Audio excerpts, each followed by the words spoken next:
So hello everyone, welcome back to another video. তো মেঘ আছে শাকিব খান, সে কিন্তু নিজের কম্পিটিশন নিজেই, এবং সে কিন্তু বরবাদ সিনেমার যে কালেকশনটা সেটা কোথাও গিয়ে বিট করতে চলেছে। তোমরা সকলেই জানো যে বরবাদের যে life time box office collection, life time বলাটা ভুল হবে, কারণ এখনো অনেক সিনেমা আছে, যেই সিনেমা হল আছে যেখানে কিন্তু বরবাদ রমরমিয়ে চলছে। আমার মনে হয় সিনেমাটা আরো বেশি কিছু ডিজার্ভ করতো। সিনেমাটা পাইরেসি হয়ে যাওয়ার পর সিনেমার বক্স অফিস কালেকশন 10 কোটি টাকা তো অন্তত কমেছে, এটা একদমই শিওর।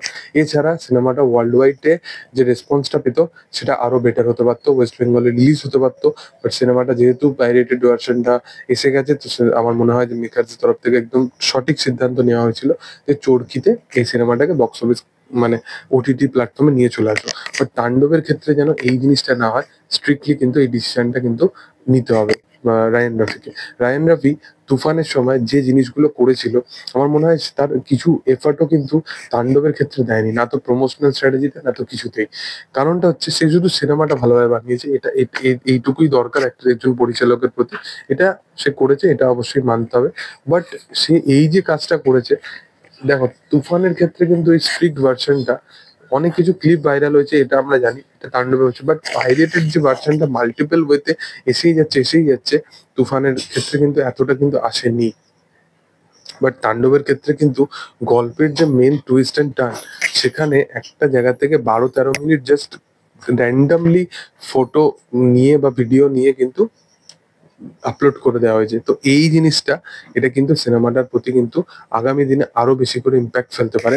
এবং 12 মিনিট করে যদি 2-3টে ক্লিপই যদি কেউ ছেড়ে দেয়, তাহলে তো সিনেমাটা পুরো মানুষ দেখেই নেবে।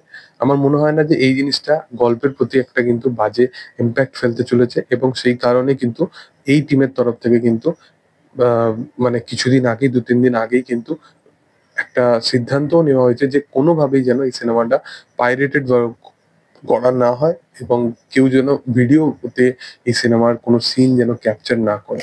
তো যাই হোক, এটা আমার মনে হয় এই সিদ্ধান্তটা তাদের প্রথম থেকেই নেওয়া উচিত ছিল।